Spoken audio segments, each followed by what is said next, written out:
Good evening, everyone. Hope you've had a lot of fun with Jennifer Jenkins' webinar, one of our greatest assets. We are here, my name is Barbara, and I'm here to introduce you to our one and only Bruno Andrade. Bruno has been a teacher since 2000. He is the founder of BrELT, and he holds an MA in Applied Linguistics from UFRJ, where he also works as an undergraduate professor for the ELT and International Affairs courses. He teaches English to young learners, lower and secondary levels, at 2 private schools in Rio.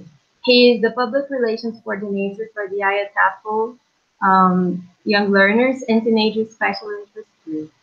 Without further ado, our amazing Bruno Andrade. Thank you very much for the lovely introduction, Barbara. It's a huge pleasure for me to be speaking at such an important event that promises to discuss issues that are so dear to my own pedagogy. But before I start, I have a few disclaimers to say. When I speak of young learners, I refer to upper secondary level students whose age range between 13 and 14 years old. I also believe that words carry power, so therefore I'm not much in favor of using the expression native speaker. So I prefer instead to use L1 speakers, or better put, L1 users. Also, I haven't put a list of reference at the end of the presentation, but simply due to lack of time. But if anyone wants, I'd be glad to share them via email. So just email me or email BrELT, and then I can send you the list. And whatever I speak here comes from very detailed researching and experimenting due to the lack of resources on the matter of ELF and young learners. So I hope you bear with me until the end. Let me just share my slides. Let me know when you see them, please, Barbara.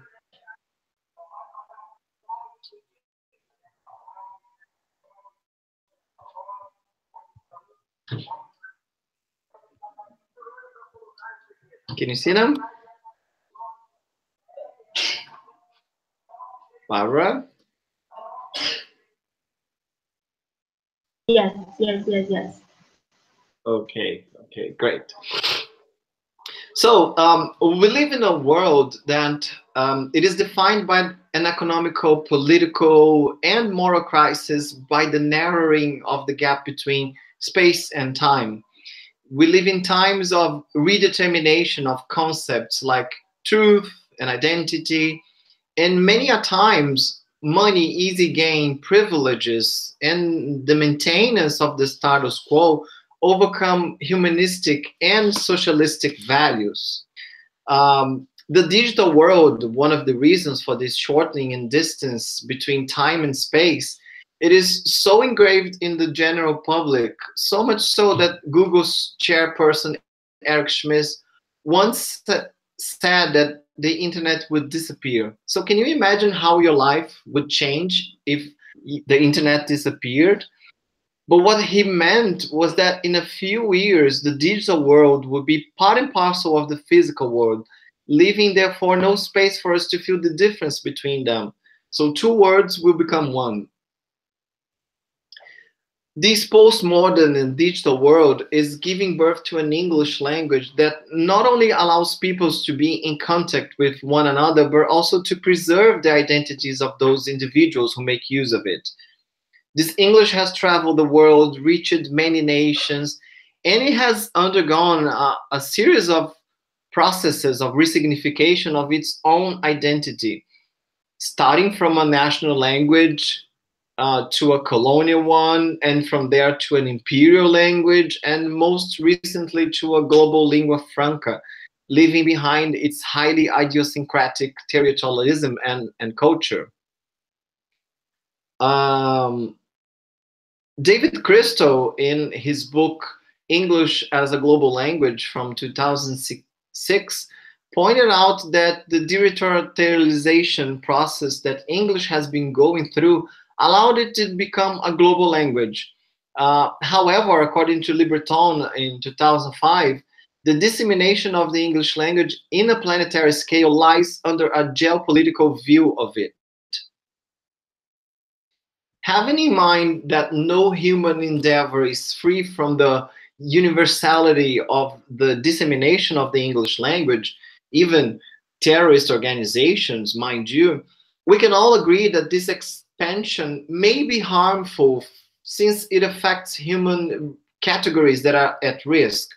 For example, this phenomenon may produce a monolingual elite class, and that the presence of a universal language will therefore make people lose interest in learning other languages. So it makes no sense in talking about British or American accents once the contemporary world gave birth to a new model of English, not a foreign language, EFL, or additional language, ESL or EAL. English, as most know it, a foreign language, is opening up to a new model that serves different peoples and cultures, a model that caters for the interest of whomever makes use of it, for whatever reason. And this allows different cultures to communicate with one another. So the EFL, the ELF model carries an intrinsic sense of cosmopolitanism. The English language it doesn't belong to someone in particular. This language is constantly being projected to the status of lingua nullis, a language that, although belongs to no one, serves to us equally, or almost equally. So we've come to the heart of the matter, the reason why I wanted to give this presentation. To my mind, teachers have to become more critical in order to take away all the traces of colonialism that are intrinsically tied to the English language, that may oppress, underestimate, and deprive speakers of other languages. The vast majority of people see English as an important language for the professional world, and they must understand the political and linguistics implications of its expansion. Also, learn more about the relations between language and social injustice. For this to happen, we need to remind ourselves of Freire's concept of liberating pedagogy, in which both learners and teachers can critically reflect upon their own realities and take a transformative course of action to change it. Nothing of what we can call knowledge can be conceived outside its political and ethical register. Education represents a theoretical discourse whose interests build up from the fight against all forms of objective and subjective domination, and therefore advocates for the promotion of knowledge, abilities, and social relations that allow conditions for social emancipation, which can help individuals in the seek of self-emancipation. Freire believed that education would come to be when the languages of criticism and possibility walked hand in hand and represented the need of teachers compromising in turning the political side of it into a more pedagogical one. That is, to transform the reflection and practices into a social project that includes not only forms of oppression, but also develops a strong will for a fight against social injustice, aiming at even humanizing life itself. It's high time we encourage teachers to decolonize and de-regionalize the English language. For that, we need to defend learning and teaching practices that are based on relationships of otherness, that seek an experimentation of English that gradually de-regionalize the language being learned and taught through deeper relations of alterity. This discourse it is very much in line with Freire 1979, I'm sorry, and Paulo Moita Lopes 1996, who point out that uncritical attitudes help colonizers reach their goals by putting individuals in a state of complete alienation. So that's, I believe, why we must be alert of the fact that some teachers and students, of course, explicitly express colonial traces in their discourses, and therefore it's vital that the whole EOT community becomes aware of mechanisms of oppression and domination that are put into practices in the process of learning English as a foreign language. But why so, you may ask? The reason is that the teaching of English as a foreign language highlights the native speaker's culture, the L1 speaker's culture, and society through approaches and methodologies that emphasize the simulation or the emulation of the behaviors of those who were born in English-speaking countries. So much so, it is capable of developing deeply rooted colonizing practices. That's the reason why colonialism is, and its relation with the English language must be investigated, so that it can help educators become mindful of the ideologies that underlie the English language. Once in the postmodern world, some of the ideologies tied to the teaching of English have come to be through the building up of colonial cultural constructions. The English language, in this sense, works as a product of colonialism. Because of that, many people may argue that the teaching and learning of English have always been exclusively surrounded by elements that might maintain, echo, support hegemonic cultures. These practices end up depriving those who were not born in countries where the first language is English, thus silencing their culture and all the aspects related to those who learn a foreign language. That's why there are institutions, centers, and organizations based in all corners of the world that are sponsored by governments whose aim is to promote and acknowledge the culture of hegemonic Anglophone cultures. In a way, these attitudes and behaviors demonstrate feelings of exaltation of the foreign culture to the detriment of the local language and culture. The aforementioned practices and attitudes also find a fertile soil in textbooks and materials used for teaching English. The discourse in these course books play a central role in the consolidation and dissemination of ideologies, mainly those based on the North American and European cultures, that almost always are the only ones to be found in books, which does imbricate cultural inequalities between the English spoken in these territories and other cultures and languages. In many classrooms, when students ask their teachers which variation of English they should follow, you may know that the answer is usually either American or British English. This way, these teachers, they end up denying, they end up depriving any other variation, allowing only a paradigm of two exclusively accepted variations. In consequence, this initiative generates frustration, it may generate frustration, fear, and discouragement, since the goal of imitating an American or a British speaker. This way, Rajagopalan in 2003 claimed that many students of EFL felt belittled in their self-esteem because of the practices that corroborate the supremacy of dominant cultures. Authors like Moita Lopes et al. In 2001 point out that the disproportionated worshipping of a foreign dominant culture leads to the colonized people to believe that they cannot possess the same values of, for example, efficiency, competitiveness, common sense, emotional and rational control. These aspects are disseminated by the cultural industry and the media. And for obvious reasons, the first world countries, ethnocentrically speaking, they claim that they are the only ones who can sustain those virtues.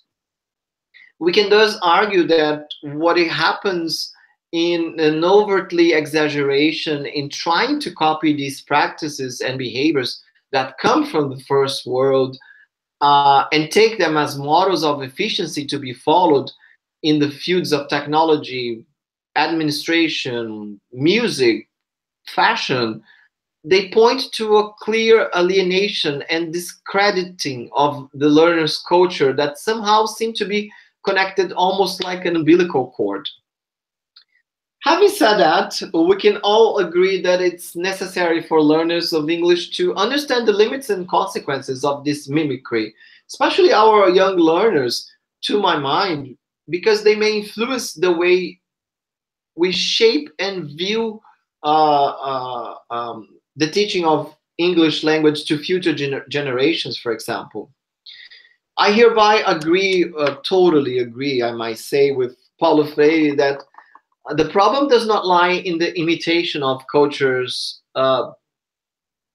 practices that come from hegemonic countries, but rather in the passivity in which this imitation is taken, or in the lack of self-reflection and auto-criticism.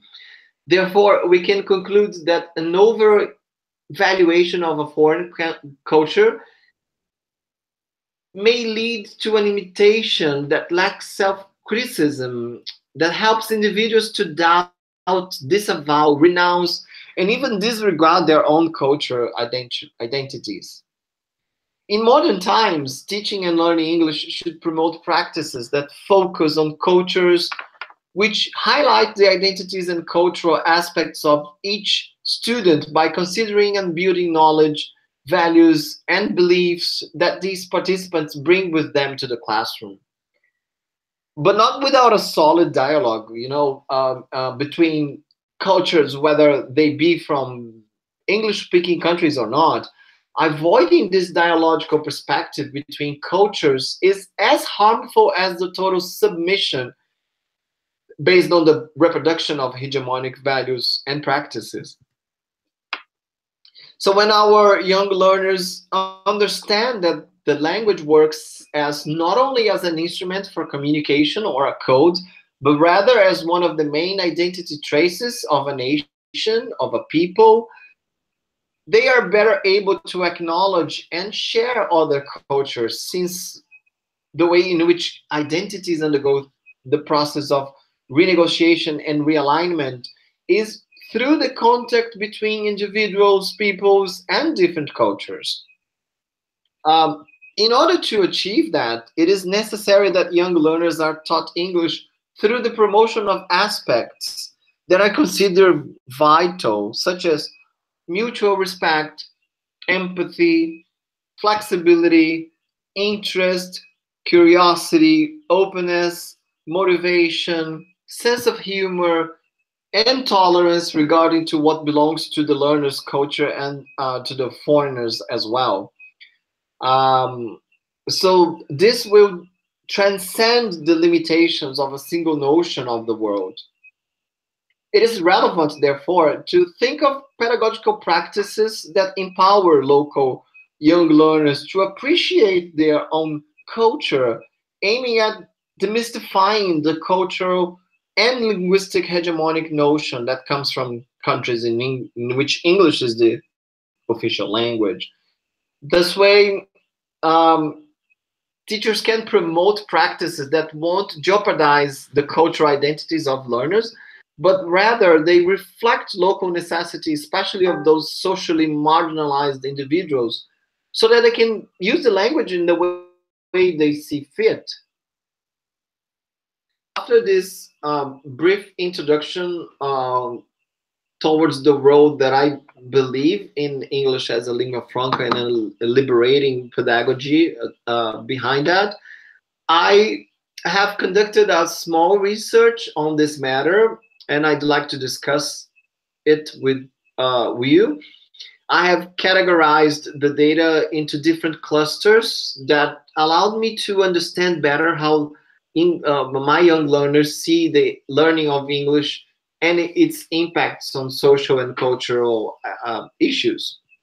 So the research was comprised of 95 adolescents. Their age range 13 to 14 years old, so which is upper secondary level. The context of this research was two private schools in Rio, and the level of these students are B1 and B2 plus. For the data collection, I used different instruments, a written interview with all the students, a video interview with 2 students, and journal notes from 9 debate classes.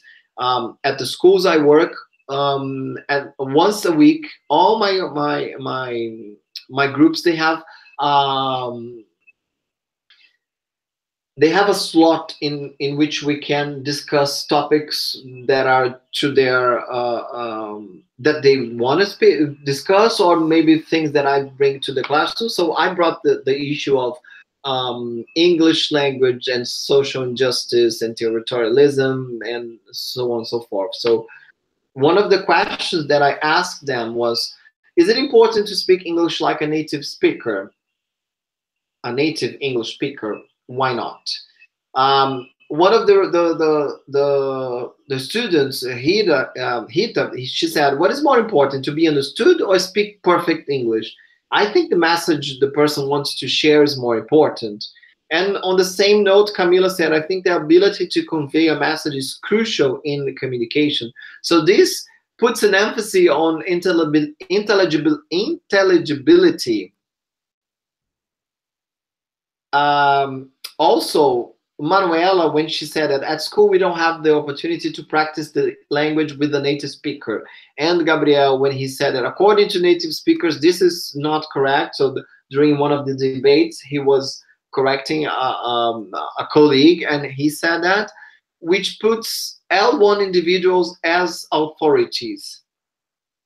Pedro, in the written questionnaire, he said, on my phone, I get to read messages written by teenagers in different English-speaking countries, proving that L1 individuals are considered authorities and projected interlocutors. So the learner of English tries to imitate L1 individuals.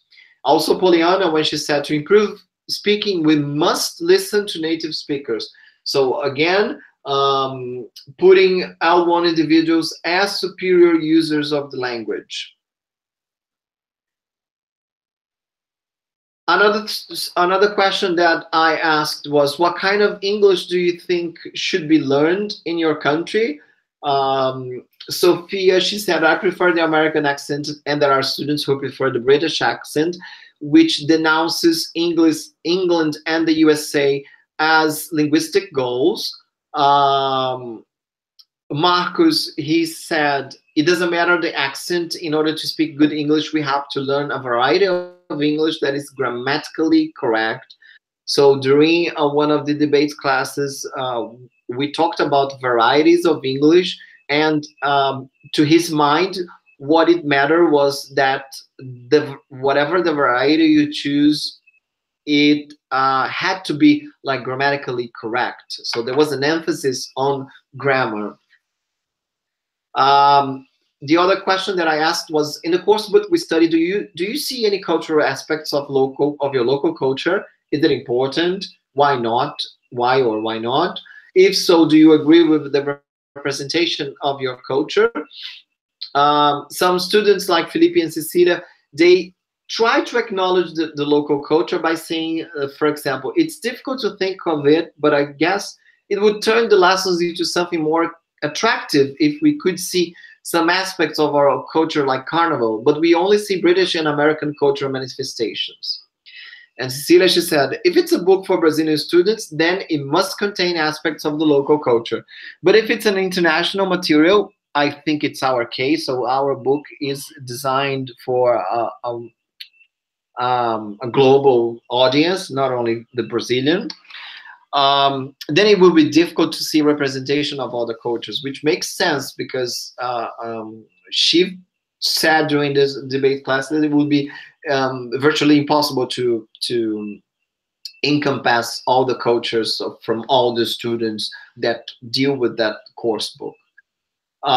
Again, still about the same question. There was some strong tendency to polycentricity when Katarina said, why British and American only? Even other English-speaking countries are not represented in our book. Australian, Canadian, American, New Zealand, Jamaica, they're all native English speakers, right?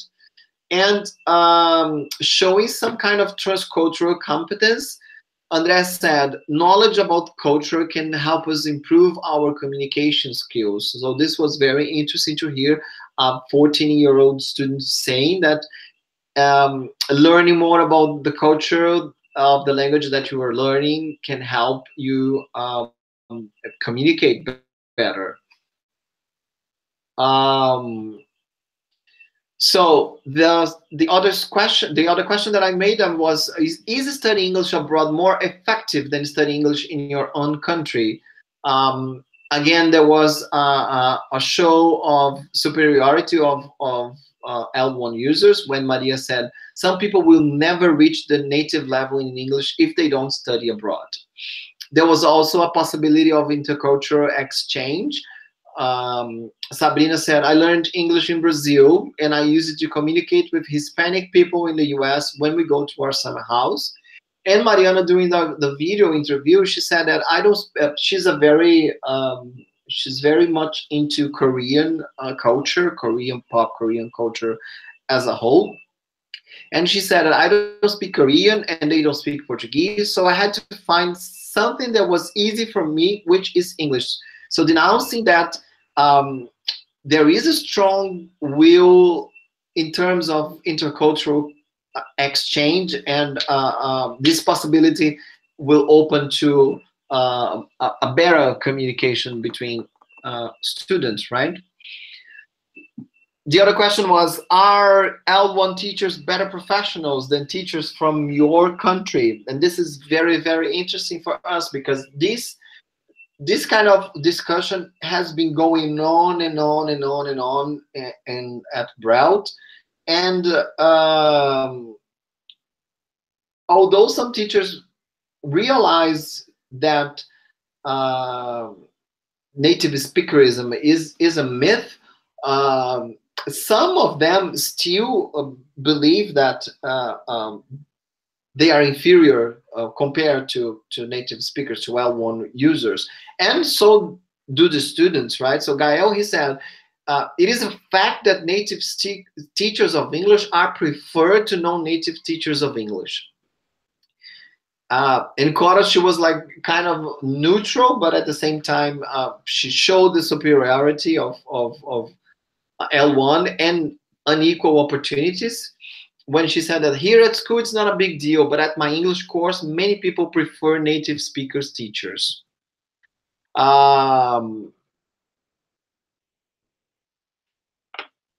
Also, there was a very strong drive towards empowering L2 teachers. Barbara, she said, I think that the majority of English teachers in the world are non-native speakers of English. And then she continues saying that if this is the case, then L1 teachers should not be referred as the model, as the correct, as superior. Also, there was an attempt to eliminate traces of our mother tongue because Gabriel, who has this very beautiful English, he speaks perfectly, and he has a very strong British accent. And he said it's easy for native speakers to see that we are Brazilians because we have a strong influence in our accent. And I think it's not accent. So he was trying to eliminate traces of our own mother tongue. So My findings, they point out to a series of social problems related to the learning and teaching of English. Whether these be methodological or political problems, some of the reflections raised from these young learners' voices suggest a possible change. A number of studies in the field of applied linguistics, they reinforce the need of developing a more critical society, one that is able to see the teaching and learning of English as a political act, and therefore can feel the weight of colonialism. Because if we can feel the weight of colonialism upon our shoulders, we can also see the English language itself as a product of colonialism. So if the English language can be colonized, it can also be decolonized. So decolonizing thus will only be possible if materials, methods, courses, and curricula are reformulated to cater for the needs of contemporary local cultures. So for this to happen, there is gotta be a shift in the way we perform ourselves as teachers. It's vital that we don't see the English language as a product of colonialism, but rather as a global language, the language that humans use to communicate, a language without the slightest traces of colonialism. And it goes without saying that colonialism left its mark on the English language by operating on it and through it, distributed like almost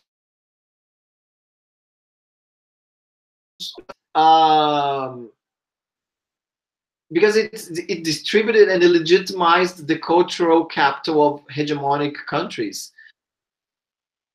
Although we can say that English nowadays has no honors, but at the same time belongs to everyone, it's still common to find teaching practices that reinforce the ways of being, acting, speaking of hegemonic countries. In the pursuance of such practices, there is a strong relationship of dominant and dominated. The dominant power acts in a way that the dominator is affected ideologically. And by doing so, without questioning the reasons behind it, younger learners may perform in a way that devalues their own cultures, their own people, and their own language. So my question is, how would you incorporate liberating practices into your teaching? Some suggestions I bring from the readings I made is to base your content on the history of people, of your people, considering that all people and countries have their own history and their own value. Teach young learners that there isn't such a thing as better or worse countries. Getting our students to research on the origin of nations and how they have perished or prevailed may contribute to the necessary change of mindset. Sorry. And also tell your students that English has no nation, but at the same time serves to many, and that they should be proud of it. Think globally, teach locally. Tell them about English as the lingua franca and all its implications to education and to the society at large. And I think that only by acknowledging the teaching and learning of English as a political act can we collaborate in the making of modern pedagogies that are fit for the current world. This can only be achieved if we strive for a pedagogy that not only decolonizes the English language, but also recognizes the global aspect of it. As per Freire, this pedagogy will enable young learners of English to become more empowered beings who thus focus on social communicative competences, start from local realities for the establishment of communication, and consequently see the English language as a target language, not as a foreign language, which means it will never belong to them. So when we see a language as familiar and not foreign, that language no longer belongs to others, but it belongs to oneself too, since everyone makes use of it, you know. This therefore helps to demystify a vast array of socially constructed attitudes. It helps to find common ground between young learners and the language, and once they feel more intimate, closer to the language, they can benefit more from this relationship. When students realize they are empowered enough and entitled to own the language, they will become local speakers of a global language which adopts, acknowledges, recognizes, supports, and endorses every sound, every word, and every sentence. In order to decolonize the English language, we must understand its global characteristics so that we can react against fixed linguistics patterns in standard pronunciation, for example, that are still astonishingly promoted in the English as a foreign language classroom. One of the main issues in this debate is intelligibility among ELF users. Jennifer Jenkins, who kindly has just given a talk for us at this BrELT ELF Week, points out that the superiority, the supposedly lack of intelligibility of L2 users is more important than the precision in L1 speakers. In this sense, Jenkins' findings indicate that being able to pronounce sounds in English that are considered to be difficult for L2 users makes little impact in the international intelligibility that ELF can provide. So according to her, regardless of one's country or culture, we all must make local adjustments to speaking, thus benefiting communication as a whole. What she called accommodation, right? So you have to accommodate your discourse so that people can understand and so that you can communicate better. Let me just come back to my video. So here I am. Just a second. Can you see me now?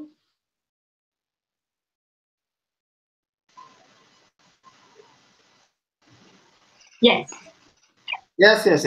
So just to conclude, I think that there has been a lot of discussion, especially on BrELT, because teachers, they feel very attacked when students approach them to get to ask them if they are native speakers. So there's a very strong reaction from teachers. But my final words, like based on what I've heard Jennifer Jenkins speaking earlier today and what I've read, is that let's not condemn our students for having hegemonic attitudes. Change takes time, you know, it takes effort. In order to change, we must be conceived of the benefits of change. Then we should take action. So I would like to invite you to reflect upon our own practices, aiming at developing it to the fullest. And finally, let's help our students to emancipate from colonial imprisonment. I know it's hard. I know it's not easy.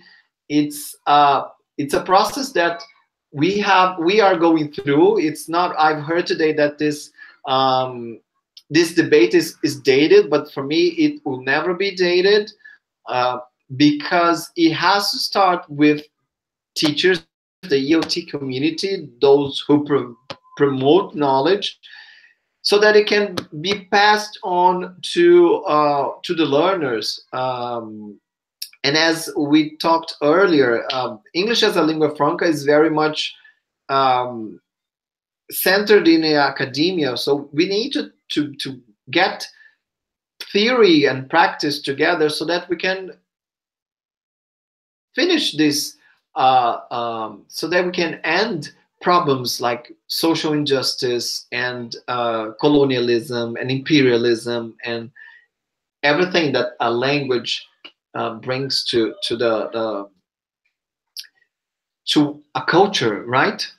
So that's it for me. If you have questions, I'll be glad to answer them. All right. We have a couple of comments here on YouTube, and I'd like to start from Belle Lacombe,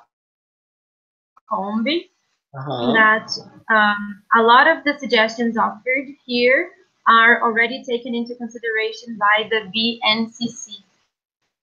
What is your opinion about that? She's asking. What's your opinion about the government document for general directions?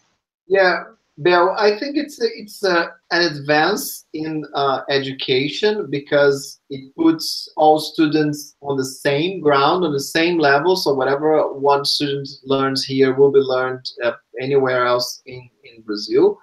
And by having these topics and these issues in the Base Nacional Curricular, Comum Curricular, it's definitely something positive. It's definitely something positive for the whole education, not only for us as English English teachers and for the students, but for the whole education, I'd say altogether. All right. Norberto also made a comment. He said, English is beyond native speakers. How about Brazilian English? And Chinese professors at American universities who have their own accents and variations accepted. Yeah, if we analyze this through this perspective, Norberto, we are talking about word Englishes, okay? Because Brazilian English is a variety of English. So English as a lingua franca is not, it cannot be considered a method or a way of teaching or a variety per se, but also, but rather a variety, as you said, Brazilian English and Chinese English and Indian English or whatever, the local you are, the country you're speaking from. We also have a couple of comments, Bruno, from Daniela Sensato. The first thing she says was when you were mentioning your students' quotes from the research you carried out. She said, interesting that question about course books with reference to Brazilian culture. In public schools, the books must have reference to Brazilian culture to be part of the PNLD. Do you have any comments? Yeah, this is very true because the books that are adopted by public schools in Brazil, they have to follow a certain patterns of rules, and they have to include this kind of cultural aspects in the books. But the schools I work at, they are private schools, so they don't have to follow books that are from the PNLD, and therefore they are books written from by these famous publishing houses that publish like globally, and unfortunately they have very little cultural manifestations from different countries. Sometimes you get to see something from India, something from Australia, or maybe I don't know, but very rarely you see cultural manifestations from other from countries that are not whose first language is not English. She's also saying that the questionnaire would have had a different effect if it had been given to public school learners. She mentioned even the audio tracks have some English with Brazilian accent. What do you think about it? Yeah, this way we would have to test to see, and I find it very interesting that the audio tracks have Brazilians speaking English, because it's something that I value, I cherish, and when I developed courses like online courses, I insisted on having Brazilian people speaking English, and not only people who were born in English-speaking countries, because it is a variety that students are accustomed to, right? Most of my students only get the opportunity to speak English with me, so they are used to my Brazilian accent. Mm-hmm. One of her final comments is this empowerment of this. Okay, Stephen Hughes is asking a question. Are publishing houses entertaining more local writers here? Are we seeing a norm? So can you say it again, Barbara? You broke up.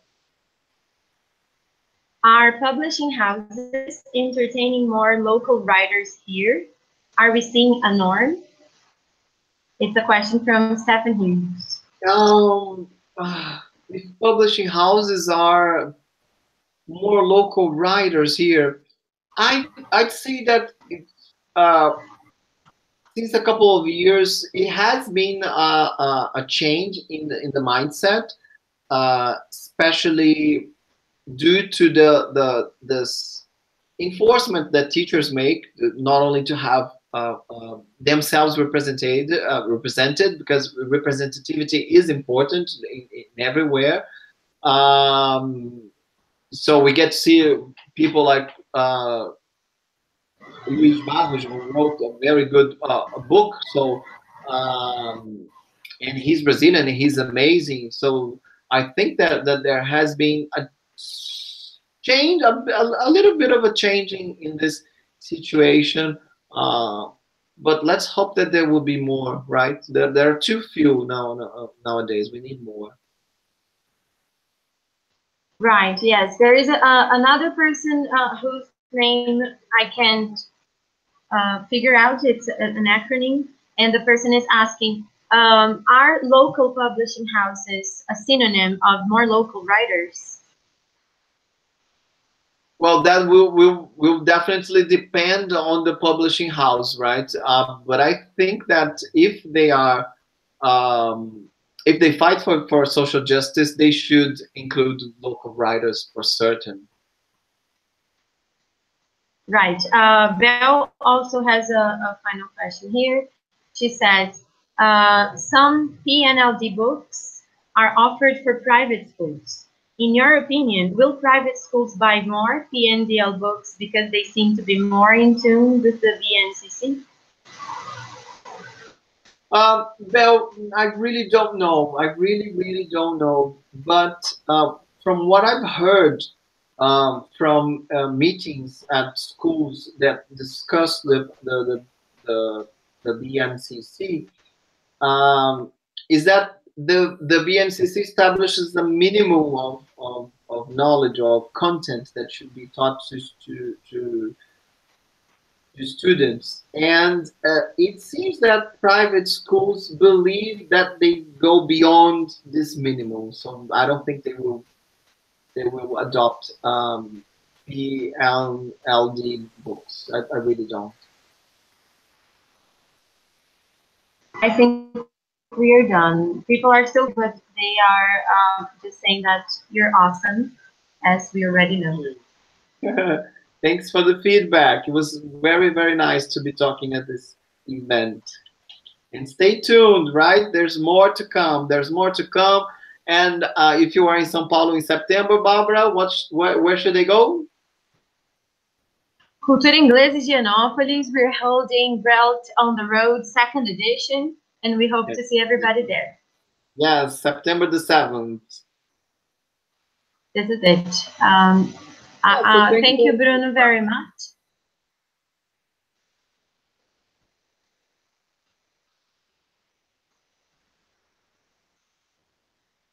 Thanks, everyone. Bye-bye.